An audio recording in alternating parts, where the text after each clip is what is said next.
Welcome to the Reality Revolution podcast. This is Brian Scott, your host. The Reality Revolution podcast is dedicated to the spirits who believe life is meant to be magical and fun. You are not small and insignificant and powerless. You are multidimensional, infinite, and eternal. The primary purpose of this podcast is to reawaken your sense of fascination and awe towards life, to shatter your rigid belief systems and habitual ways of seeing the world. Today is episode 4, and we're going to talk about hacking the subconscious mind, an incredibly important subject in dealing with expanding your consciousness, hacking reality, and changing the world around you. What is the subconscious mind, and how does it affect your life? Gustave Gillet, a distinguished French psychologist, once wrote a book called Conscious to Conscious, and he stated, "There is no artist, man of science, or writer of any distinction, however little disposed to self-analysis, who is not aware by personal experience of the unequaled importance of the subconscious." The subconscious is one of the most powerful forces affecting everything you do. Entire books have been written about this, thousands of them actually, about the subconscious mind. For a full exploration of this, you must read Joseph Murphy's The Power of the Subconscious Mind. It is required reading. It is absolutely fantastic. And I just cannot tell you enough. Just go out and get the book and read it or listen to it. It's on YouTube for free, and we will try to provide links to various places where you can find it. The subconscious mind operates your automatic bodily processes like growth and repair, your heart, which beats thousands of times a day, your digestive system, and hundreds of complex bodily processes. It is the seat of emotion controlling the body's limbic system, hormones, and expresses survival instincts like the fight or flight response. The subconscious mind controls two types of automated behaviors that have been learned: physical actions like walking or riding a bike, and mental actions like attitudes and beliefs. The subconscious mind houses memory. It holds all real or imagined life experiences. It lacks the ability to edit incoming information as real or imaginary, true or false, helpful or harmful. It also can cause and cure diseases, create and alleviate stress. One of the most important factors to consider the subconscious mind's ability to process information. It is so much more efficient and effective than the conscious mind. Another study suggests the subconscious mind processes 400 billion bits of information per second, and the impulses travel at a speed of up to 100,000 miles per hour. Compare this to your conscious mind, which processes 2,000 bits of information per second. Its impulses travel 100 to 150 miles per hour. Many of the actions we take and the decisions we make are based on deep beliefs written into our subconscious mind. Many of these beliefs only exist because of repetition and being given to us when our mind is susceptible and open. There are numerous ways to change your subconscious mind, and we're going to go into that. We want to figure out ways to hack our subconscious mind. Now, there are 6 that come to mind right now. First of all is hypnosis. We can recreate a theta brain state of receptivity and use it to reprogram our mind in a more conscious way. And the cool thing is that each of us have access to this state of being 2 times every day when we effectively hypnotize ourselves, just before falling asleep and just as we are waking up. As we are drifting off, the mind moves from active beta into alpha and then theta, before eventually dropping into delta as we sleep. In my belief, you can affect the subconscious mind in the alpha, theta, and delta states. It is very difficult to do in beta, but can be done through repetition. The theta window is our most receptive state and responds well to the visions and suggestions we hold in this space. So listening to subliminal tapes at this time is one way to begin overriding limiting programs with new beliefs and behaviors we want to experience. The next is through repetition. Here's an interesting fact. The subconscious mind doesn't know the difference between vividly imagined and what's real. The second method for reprogramming our subconscious towards positive change is to practice new thoughts and actions with feelings, and to repeat this throughout the day as though you were learning a new skill or building a new muscle. This can be sticky notes on the mirror. This must be felt and experienced. This can be difficult. We're experiencing great contrast to the things we want. For instance, a cancer patient saying, "I am healthy." So through repetition of saying that, eventually we can break down those inner beliefs that are blocking the ways we want to change the world. But even if it looks different than your current life, repetition works. If we can harness the ability to bring ourselves into a feeling space connected to the end result of what we really want. Motion creates emotion, and weaving a movement and feeling together is one of the best ways to build the energy of a vision. The next is something I call energy psychology. It's a great movement. There's a quote, "Human civilization on this planet has the necessity to rapidly change our behavior because our current behavior is leading to mass extinction." And energy psychology is a form of belief that provokes super learning. It's different ways to synchronize the hemispheres of our brain and download something into the subconscious rapidly. I recommend several books on energy psychology. I'll try to put the links in the notes, and they're just different ways that you can affect the way your mind works through different movements and activities. And we'll talk a little bit more about that as we go along with this podcast in the future. The next is high impact events. Every once in a while, something happens that completely pierces the bubble of our subconscious mind and creates a powerful window for holistic change. These events can come in the form of a parent crisis, a critical illness, loss of a loved one, a major emergency, or even a blessing, the birth of a new child, meeting a soulmate. And the impact of these events are so profound that they call forth a completely radical departure from our normal programs and ways of being. The power to create spontaneous remissions of any sort in health-wise is available to us when we tap into the power of our subconscious mind. And neuroscience is finding when high-impact events occur, the chemical cocktail that occurs in our brain has a profound effect. At least it becomes memorable and seeps into our subconscious mind. The next thing to hack your subconscious is to be consciously aware of what you watch and listen to. If all you do is watch negative television shows and listen to depressing music, it will program your subconscious view of the world. Watch uplifting programs and listen to positive music to create a positive view of the world. Be careful of anything that you read, watch, or listen to with the awareness you are crafting your subconscious mind with everything that you see and do. Next, utilize the 5 minutes prior to sleep. This magical time before sleep is when your brain is in alpha or theta, as we discussed before. It's very receptive. It's easier to introduce new ideas. Most people, when they lay down to sleep, will go through all their worries and concerns. Imagine for a second that the last thought that you think of as you go to sleep is the first thought you have when you wake up. And if that's the case, you need to program your thoughts and be very aware of them.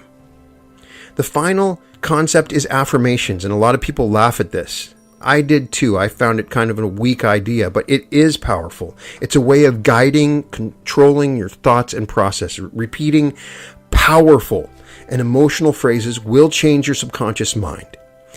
If you state "I'm healthy" multiple times throughout the day, your conscious mind will eventually decide that this is true. Many times it may take you thousands of repetitions of a phrase. But I have seen and felt in my own life and met multiple people that have used affirmations in a surprising way. In future podcasts, we're going to try to put together hundreds of different affirmations that we can repeat on a regular basis. I'm going to try to gather up some of my favorite ones. I highly recommend over time creating your own affirmations that speak to you on an emotional level. Other people's affirmations are effective. Another thing that I do is to listen to affirmations that other people are reading or stating I do it when I work out. You can even listen to it at very fast speed. I make it a part of my workout routine. I listen to affirmations. Another very powerful thing with affirmations is to do affirmations in combination with movements. So if you're lifting weights, if you're exercising, that's a great time to speak out loud those affirmations. And we're going to have more episodes in the future where we're going to try to organize really good affirmations that we can use. And I would love to hear your affirmations that have worked for you. I've done research on this. I found affirmations that lottery winners have used, that people that have become healthy after facing incredibly difficult situations. And please email me your favorite affirmations. I would love to hear them. Let's gather them up. Let's put together a list, and we'll be reading those in the future. Hopefully we can put together a podcast that you can listen to repeatedly, and we can make it something special and powerful. If you have a specific goal in your life, creating specific affirmations can be very powerful, and you may not begin them. But the process of repeating the affirmations and then analyzing the feelings that come up and your beliefs as you say them can literally change your reality. By actively molding and shaping your subconscious mind, you can find greater prosperity, better health, meaningful friendships, deeper love, and profound happiness in your life.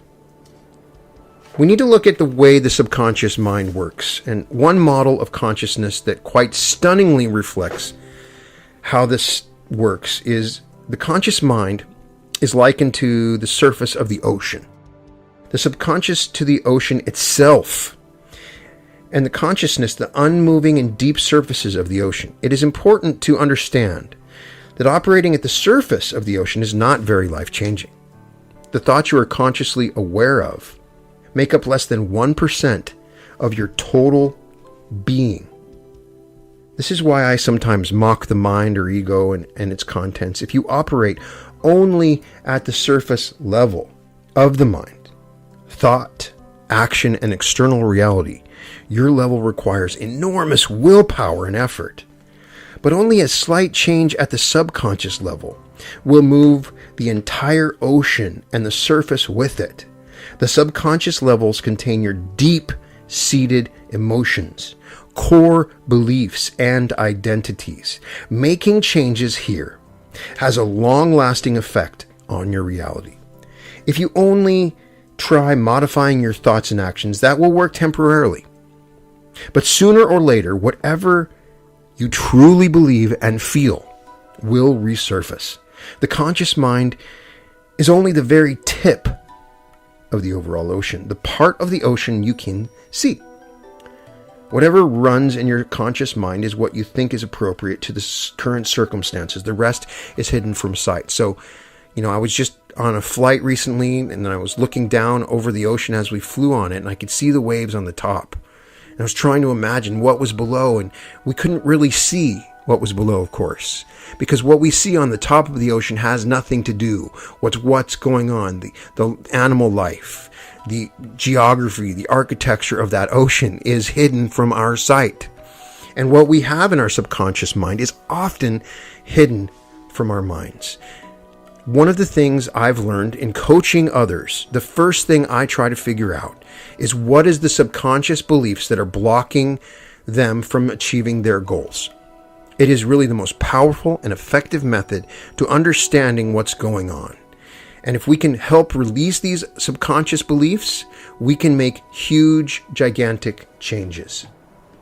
Every second, your brain is taking in millions of bits of data through your physical senses, moment by moment, enough data to crash a supercomputer. All of this is rushing into your brain. Think about it. When you sit in a restaurant, there's a part of your mind that's accessing the conversations of everybody around you. And you have the power to access all this information. Your subconscious brain is processing all this data and creating useful information and a unique view of reality for the conscious mind. The brain is making decisions as to what is important right now and what can be safely ignored for now, but stored for later. When you create an intention and a goal, your subconscious mind will start moving towards that goal. The reticular activating device in your brain is constantly looking for the things that you are looking for on your conscious mind, and it's using the information that's available in the subconscious. That's why this is so powerful. This continuous data processing is occurring mostly outside your conscious awareness, but all within your brain. As we stated before, the information you get about the world around you is based on data the subconscious mind already filtered 0.15 seconds earlier. This background, or what we call the subconscious activity, accounts for 95 to 99% of your mental activity when you are awake. Think about that. 99% of the processes run by your brain while you're awake are outside of your conscious awareness. More than 95% of the mental activity in your brain, as you consciously listen to what I'm saying, is being used by your subconscious mind. Neuroscientist Conrad Cording from Northwestern University has a quote that I find fascinating, that human brain produces in just 30 seconds as much data as the Hubble Space Telescope has produced in its entire lifetime. Imagine that. The conscious mind is just the very, very narrow area that is your current focus and includes most of what Sigmund Freud called the ego. The unconscious mind is the mind that reflects on these words as you read them, but can only process about 5 to 9 chunks of information at a time. So you can really only focus on a very small band of information. And that's it. Some psychologists go even further and suggest that your conscious mind has to process information linearly or sequentially. Even thinking of more than one item at a time is very difficult. I personally believe that when people say to me that they are hyperactive or have attention deficit disorder, that many of us are starting to reach some kind of evolutionary stage where we can focus on more than one thing at a time. But this is a rare and unique skill, and in many ways, I don't recommend it. Focus on one thing at a time. We may be coming into the ability to focus on 2 things at a time, but we certainly can't focus on 7 things at a time or 8 things at a time. It just doesn't work like that. The conscious mind is only limited to very small bandwidth, okay? The subconscious mind makes the decision as to what matters get relayed to the conscious mind. This is done through a part of the brain called the thalamus. The feeling we get of observing reality and making decisions is partly an illusion.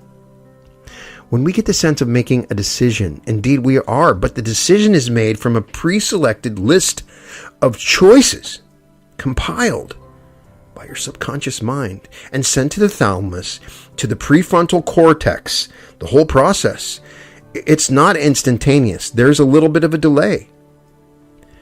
Neuroscientists at the Bernstein Center for Computational Neuroscience, based in Berlin, have performed key experiments that illustrate the subconscious mind makes many decisions before informing the conscious mind. When you think you're making a decision, oftentimes it's already been made. There was an experiment was done using brain scans on subjects in the process of decision making for basic A or B choice decisions. And researchers looking through the information they found from this actually could tell the subject will pick A or B as much as 10 seconds before the subject becomes aware of the decision. And many of us are walking around randomly being controlled by our subconscious, which oftentimes is just using the information it's being given. When you're feeding the mind garbage all the time, you're going to get garbage decisions. We're not talking about anything mystical or spiritual. This is real, and you need to be aware of it. We found that the outcome of a decision can be encoded in brain activity of prefrontal and parietal cortex up to tens before it enters awareness, said Professor Haynes in the computational neuroscience study that I was just quoting. Think about that. That is truly amazing. And in the education system that we are given, we are not given any information about this subconscious mind. As Bill Lear says, one of the unfortunate things about our education system is that we do not teach students how to avail themselves of their subconscious abilities. And I'm asking you to think to yourself, have you ever changed a subconscious belief? Right now we're defined by our political beliefs and our opinions, and the subconscious mind is guiding that. A lot of times it's just looking for confirmation of what you already believe. Now, the reason the subconscious is so full of programs and junk is because we get tired of being consciously aware of thoughts replaying. So rather than releasing these thoughts, we push them down into our awareness, into the subconscious. The only way to access the subconscious is with awareness, by making conscious what was not conscious. You do so by looking at your surface reality and tracing them back to subconscious beliefs. Of course, you can make changes on one level deeper at the level of consciousness itself, but many are reluctant to go from there and look because they know the changes made can cause a tsunami on the surface. One slight modification at your deepest level can radically and rapidly shift your entire surface level. One client that I worked with continually would make money and then would lose it. And the more I talked to him, we traced this deep belief going back to his parents, and he had a deep guilt about receiving money. His parents had taught him that it wasn't okay to be rich, that rich people were evil, that making money was evil. And once we acknowledged that and released that belief and went through a process of releasing his deep beliefs about money, he started to make money again. Oftentimes, he would make money and then he would lose it again. And the real process is not sometimes making the money, but releasing deep held beliefs that you have in your subconscious mind. Before we start talking about what you want to manifest or choosing a reality that is truly amazing for you, we are going to have to go deep into this ocean of your consciousness and break it up. Bring it to the surface and release it, acknowledge it, and make it for what we want. You can agree or disagree with me on anything. That won't make a difference. And if you make an affirmation such as, I am abundant and happy, without addressing the subconscious and counter beliefs, it won't make as much of a difference in your life. So let's talk about transforming core beliefs, the eighth thing that we can do to change our subconscious. The only thing that will make a difference is by looking deeply, attending to these issues more thoroughly. You can do this in writing, and in meditation, and in belief processing, and playing and experimenting with what you listen to and read. I am aware of many people who have purchased audio programs and books and spoken with me through coaching that simply fail at this because they do not go to the deep level of their beliefs. If you've tried some particular program that has promised a transformation in your life and you didn't have success with it, I suspect if you go deeper, you will find, in many cases, the result of this is that you didn't address your beliefs. Your innermost core beliefs are converted into experience of reality. So changing them changes what you experience quickly and sometimes radically. You can often see what somebody's core beliefs are at first sight by looking at what is happening with the person and around their life. Sometimes it's a little more difficult to see or admit one's deeper thought layers. So I'm going to give you some techniques to do that have worked with my clients that I've coached. State a reality you'd like to create. Now, imagine never getting that reality. You can't do it, ever. See what thoughts come up and emotions bring up if the idea of never getting it causes negative reactions. If the idea of never getting it creates no reaction or one of amusement, that is an indicator that you do not harbor negative beliefs on this subject. Imagine always getting a lot of that reality that you want. And the third part of this is the opposite. Imagine always getting the reality for the rest of your life. Imagine that reality manifesting much, much more than you expected in many different ways. Now, what thoughts and feelings and emotions come up? If the idea of always getting it causes either desire or resistance, then you're still holding subconscious negative beliefs. The words never and always are like programming codes, and they bring up deep-seated core beliefs. If those things don't bother me as a statement, That's because I don't really believe that. If I have a deep-seated belief about something, then nothing about it bothers me, and I'm magnetic to fortunate events. Once you discover core beliefs that are not helpful to you, you allow them to come up to the surface, and that means you close your eyes and allow all memories, thoughts, and emotions, feelings connected to those beliefs to arise. You view all of them, write them down. Oftentimes, the process of writing them down helps to release them. It can take some practice and patience. Things like this are not going to be instantaneous in many cases, especially if they're deeply held beliefs that go way, way back. Explore these core beliefs. The next thing that I have used that has really worked to substantially change my subconscious beliefs, my subconscious mind, is simply listening to different programs while I sleep. I listen to affirmations, I listen to hypnotic programs, I listen to subliminal programs. A lot of times people have some resistance with this. They may have a partner and you can't simply just play music in the background while your partner sleeps. So I do recommend getting headphones. There's the Acoustic Sleep Phones wireless mask, which I highly recommend. It allows you to sleep flat. It has flat headphones. There are Bluetooth masks available on Amazon, and I can give a full analysis of this. I will also try to provide a link for the acoustic sleep phones that I use in the show notes for this program. They should hopefully help you out. And if you listen to these programs on a regular basis, I'm talking about 30, 60, or 90 days, you will start to see a manifestation of a change or transformation in your beliefs. Now, the final thing that we're going to talk about is dreams. Dreams and reality. The dreams are a deep connection to your subconscious mind and may also be a way of playing around with other realities that your subconscious mind is aware of. And we will have an entire program here in the future where we will discuss lucid dreaming and using dreams in reality. When we enter REM sleep and start to dream, we have entered a world that is fully created by the subconscious mind based on the experiences that we've had during the day. And I also believe the knowledge the subconscious mind has of possible futures and possible realities that are around us.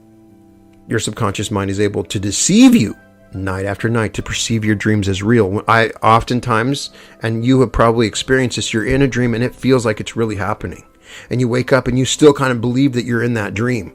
Your subconscious is that powerful. And we must consider the very same subconscious mind when you are awake is using more than 95% of your brain's processing power. So, one of the things that you can do is to create lucid dreaming. If you're able to control your dreams while sleeping, you have more power of your subconscious mind while you're awake. Few quick exercises that I recommend. If you're in a dream, first of all, try to do something consciously. Change an object, transform a table, look in the mirror at yourself. Try to look at your hands, rub your hands together. Take a physical action that feels like coming from your deep awareness. If you have a difficult time with this, try to state an intention before you go to sleep that you want to have control over your dream. Another thing that lucid dreamers recommend is during the day when you're walking around, simply ask yourself, am I dreaming? Just this process gets you an ability while you're sleeping to ask, am I dreaming? There's some sleep masks that you can get that have blinking lights while you sleep that I have used that are very effective, essentially reminding you while you're sleeping that you are dreaming. And just being reminded of that pulls you up out of the dream. And that same awareness gives you a midwife connection. Will midwife your subconscious to your conscious mind, giving birth to your subconscious and conscious connection. So another recommendation, there's several different biohacks we'll talk about in the future and several different things. If you wake up every 3 hours, a really particularly fantastic book that I recommend is Dream Yoga. It's just a wonderful book about lucid dreaming, and it is truly amazing, by Andrew Holacek. And I will try to include a link to that as well in my notes. So if you have any questions, please email me. If you have any comments, experiences with lucid dreaming, or transforming your subconscious mind, Let me know. I am fascinated by this, and I would love to hear your stories. If you have techniques of accessing or changing or hacking your subconscious mind, let me know. I believe that our heart is uniquely connected to our subconscious. And for us to achieve change in our lives, to manifest what we want, we must connect our heart to our minds. In many ways, our minds are conscious, and our heart is our subconscious mind. And we have lost this connection between our heart and our mind. And going through this process of acknowledging our core beliefs and acknowledging our feelings and understanding our subconscious mind, we can create a connection from our heart to our mind. And we can achieve incredible, incredible things. So please, email me at brian@advancedsuccessinstitute.com and let me know your thoughts on this. I'd love to get your thoughts and feelings. I'll try to share them in future podcasts. Thank you so much for listening. Please subscribe to the podcast. We got many new episodes coming up here in the future. I am deeply honored that you took the time to listen to this. I cannot tell you how grateful I am. Thank you so much. Keep on listening, and thank you for joining the Reality Revolution.